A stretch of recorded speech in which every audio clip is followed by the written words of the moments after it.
एक बार फिर से आप सभी का स्वागत है। हम अध्ययन कर रहे हैं गलातियों की पत्री और अब समय है कि हम उसके तीसरे अध्याय उसके 10वें वचन से आगे का अध्ययन करें।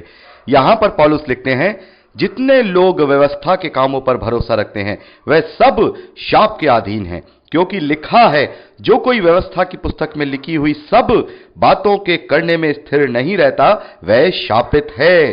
पर यह बात प्रकट है कि व्यवस्था के द्वारा परमेश्वर के यहां कोई धर्मी नहीं ठहरता, क्योंकि धर्मी जन विश्वास से जीवित रहेगा, पर व्यवस्था का विश्वास से कोई संबंध नहीं, क्योंकि जो उनको मानेगा वह उनके कारण जीवित रहेगा। मसीह ने जो हमारे लिए श्रापित बना, हमें मोल लेकर व्यवस्था के शाप से छुड़ाया, क्योंकि लिखा है, जो कोई काट पर लटकाया जाता है वह शापित है। ये इसलिए हुआ कि इब्राहिम की आशीष मसीह यीशु में अन्य जातियों तक पहुंचे और हम विश्वास के द्वारा उस आत्मा को प्राप्त करें जिसकी प्रतिज्ञा हुई है। तो मेरे प्यारे भाई बहनों, यहां पर पौलुस लिखते हैं कि जो लोग व्यवस्था पर भरोसा रखते हैं वो शापित है। क्यों? क्योंकि जब हम व्यवस्था विवरण उसके 27वें अध्याय को पढ़ते हैं, 26वें वचन को पढ़ते हैं, तो वहां लिखा है, यदि व्यवस्था के वचनों को जानकर उसको पालन नहीं करोगे तो शापित होगे।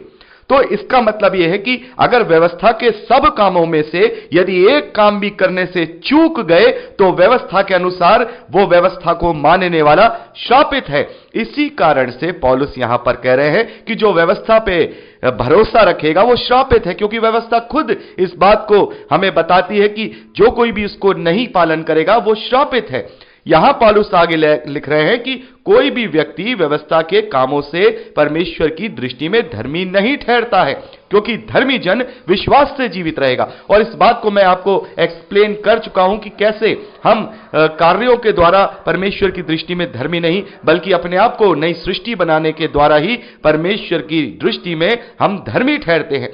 क्योंकि हमारे अंदर कोई खूबी लियाकत नहीं है कि हम व्यवस्था को पालन करके अपने आप को धर्मी ठहरा सकें, क्योंकि पौलुस ने रोमियो की पत्री में लिखा है, कोई भी धर्मी नहीं, सबने पाप किया है। तो यह परमेश्वर का अनुग्रह है, यह प्रभु यीशु मसीह के द्वारा हमें विश्वास की व्यवस्था दी गई, ताकि हम जो पापी हैं अब पापी ना रह करके प्रभु यीशु मसीह में होकर परमेश्वर की धार्मिकता बन जाए। जब इतना बड़ा अनुग्रह मुझे और आपको मिला है, इतना बड़ा प्रेम का जो प्रदर्शन है मुझे और आपको मिला है, तो फिर हम क्यों उस गुलामी में फंसे जो गुलामी हमें श्रापित करती है।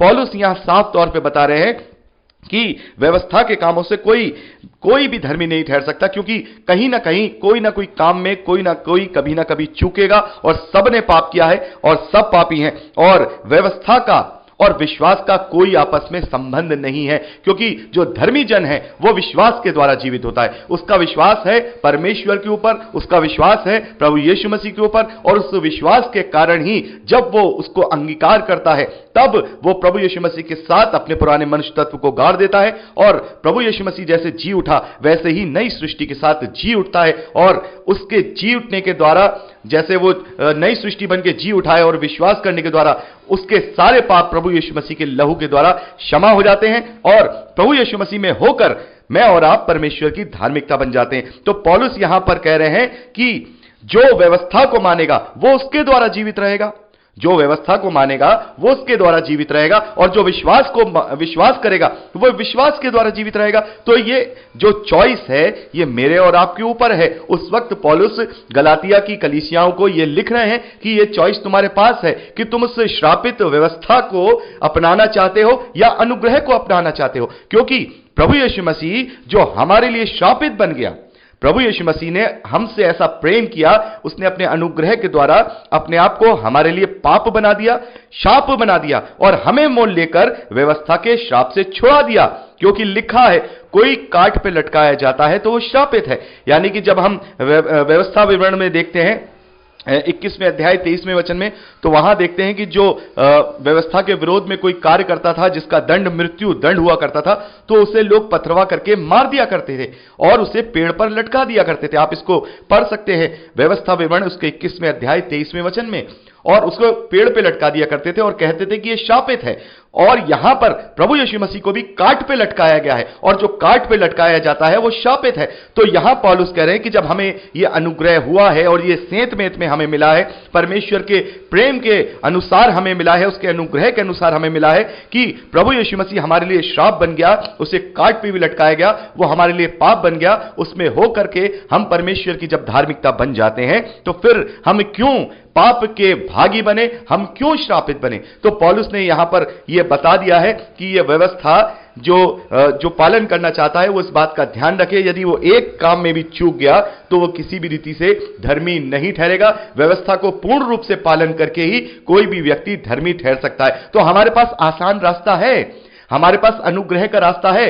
जब तक अनुग्रह नहीं था, जब तक विश्वास नहीं था, तब तक वो व्यवस्था उन पर उनकी रखवाली करती थी और वो व्यवस्था पे चल के अपने आप को धार्मिक सिद्ध करते थे, अपने आप को धर्मी सिद्ध करते थे। लेकिन जब हमारे पास विश्वास की व्यवस्था है तो फिर हम क्यों उस पुरानी व्यवस्था के ऊपर, जो हमें शापित कर सकती है, जिसके पालन ना करने के द्वारा हम शापित होंगे, जो हमें पाप में डाल रही है, तो फिर हम ऐसी व्यवस्था को क्यों पालन करें जबकि हमारे पास अनुग्रह है, अनुग्रह का व्यवस्था है। और पौलुस यहां पे लिखते हैं 14वें वचन में, यह इसलिए हुआ कि इब्राहिम की आशीष प्रभु यीशु मसीह में होकर अन्य जातियों तक पहुंचे, हम विश्वास के द्वारा उस आत्मा को प्राप्त करें जिसकी प्रतिज्ञा हुई है।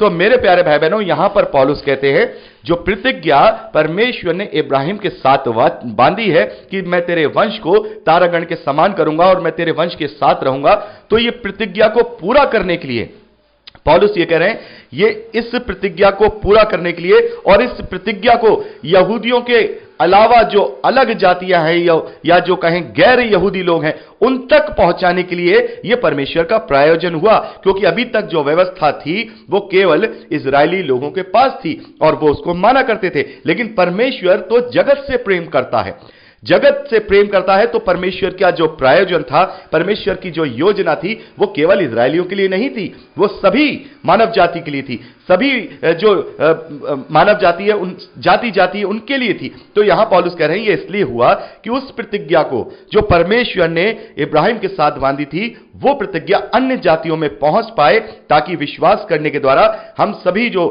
विश्वास करते हैं वो इब्राहिम के वंश की और उसकी प्रतिज्ञा के अनुसार वारिस हो जाते हैं। अभी हम इसे आगे 29वें वचन में पढ़ेंगे। और जब हम 15वें वचन से आगे पढ़ते हैं 20वें वचन तक, तो यहां पर पौलुस ने व्यवस्था और जो इब्राहिम के साथ वाचा बांधी है, परमेश्वर ने जो प्रतिज्ञा बांधी है, उसके विषय में बताते हैं कि उस प्रतिज्ञा को जो परमेश्वर ने इब्राहिम से बांधी है, परमेश्वर अपनी प्रतिज्ञा को नहीं तोड़ेंगे। पौलुस आगे लिखते हैं, हे भाइयों, मैं मनुष्य की रीति पर कहता हूं कि मनुष्य की वाचा भी जो पक्की हो जाती है तो ना उसमें टालता है और ना उसमें कुछ बढ़ाता है।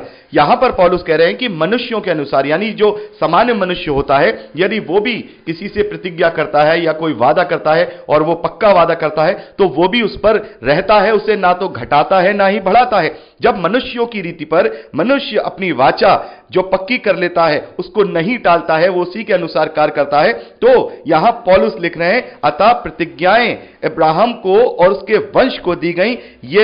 वह ये नहीं कहता कि वंशों को, जैसा बहुतों के विषय में कहा, पर जैसे एक के विषय में कि तेरे वंश को, और वह मसीह है। यहां पर पौलुस कह रहे हैं कि जब मनुष्य अपनी प्रतिज्ञा नहीं तोड़ता है तो परमेश्वर भी अपनी प्रतिज्ञा को नहीं छोड़ेगा।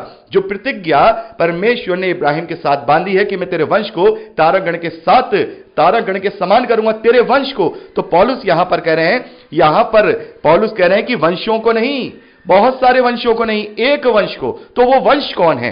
पौलुस यहां समझा रहे हैं कि वो वंश प्रभु यीशु मसीह है, जो इब्राहिम के वंश में से जो उत्पन्न हुआ है, यहूदा के गोत्र में जो जन्म लेकर के प्रभु यीशु मसीह आए हैं, वो इब्राहिम का वो वंश है जिसके द्वारा वो वंश आगे बढ़ेगा। यानी कि प्रभु यीशु मसीह पर विश्वास करने के द्वारा मैं और आप इब्राहिम के वंश और उसकी प्रतिज्ञा के वारिस हो जाएंगे।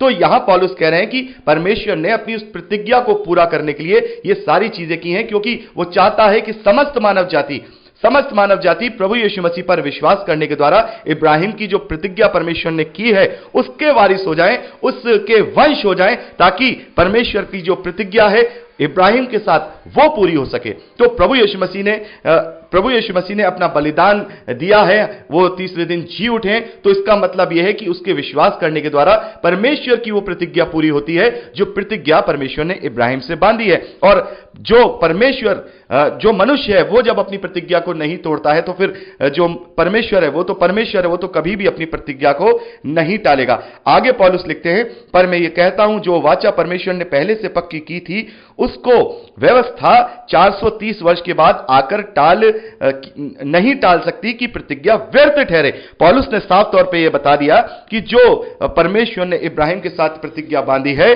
वो प्रतिज्ञा उस व्यवस्था के द्वारा टल नहीं सकती कि व्यवस्था आ गई तो वो प्रतिज्ञा टल जाए, तो केवल इजराइल के ही वंश को ही बढ़ाते जाएगा परमेश्वर, इजराइल के वंश को ही इब्राहिम का वंश कहेगा। नहीं, परमेश्वर को तो पूरे मानव जाति में से इब्राहिम के लिए वंश बनाना है प्रभु यीशु मसीह पर विश्वास करने के द्वारा। तो पौलुस कह रहे हैं कि ये जो व्यवस्था दी गई है ये व्यवस्था उस प्रतिज्ञा को नहीं टालेगी जो प्रतिज्ञा परमेश्वर ने इब्राहिम के साथ पक्की की है।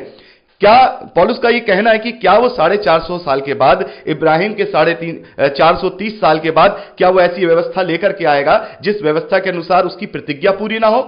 यहां पर पौलुस समझा रहे हैं कि व्यवस्था क्या है और प्रतिज्ञा क्या है। पौलुस ने बहुत अच्छी तरह से इस तीसरे अध्याय में मुझे और आपको और वहां गलातियों की कलीसियाओं को समझाया है। पौलुस कह रहे हैं कि यह व्यवस्था 430 साल के बाद आकर उस प्रतिज्ञा को व्यर्थ नहीं ठहरा सकती, क्योंकि यदि मिरास व्यवस्था से मिली है तो प्रतिज्ञा से नहीं, परंतु परमेश्वर ने इब्राहिम को प्रतिज्ञा के द्वारा दी है।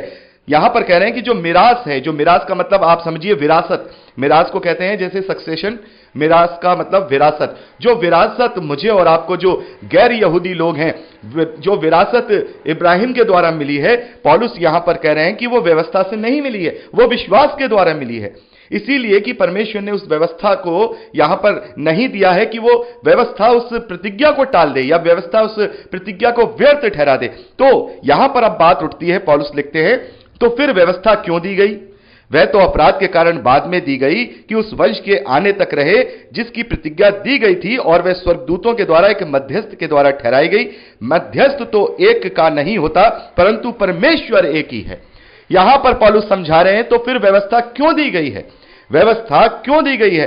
पौलुस कहते हैं व्यवस्था इसलिए दी गई, तुम्हारे अपराधों के कारण बाद में दी गई, ताकि उस वंश के आने तक रहे जिसकी प्रतिज्ञा दी गई थी। यानी कि परमेश्वर ने इब्राहिम के द्वारा अपने पुत्र की प्रतिज्ञा वहां दी है। और हम देखते हैं इब्राहिम को, इसके विषय में जब हम पढ़ेंगे उत्पत्ति की पुस्तक में तो हम ये जान लेंगे अच्छी तरह से कि परमेश्वर इब्राहिम के साथ रहा और उसने उसे प्रतिज्ञा दी। यानी इब्राहिम के साथ उसके वंश की जो प्रतिज्ञा है जो परमेश्वर ने की है, यहां पर पौलुस कह रहे हैं कि उसके जो इजरायली लोग हैं उनके अपराधों के कारण वो उन्हें व्यवस्था दी गई ताकि वंश के आने तक, वंश कौन? प्रभु यीशु मसीह, यानी प्रभु यीशु मसीह के आने तक जिसको प्रतिज्ञा दी गई थी वह स्वर्गदूतों के द्वारा एक मध्यस्थ के हाथ ठहराई गई। मध्यस्थ तो एक का नहीं होता परंतु परमेश्वर एक का है। यानी कि पौलुस कह रहे हैं कि मूसा के द्वारा कौन है वो मध्यस्थ? उस व्यवस्था को लाने वाला कौन है?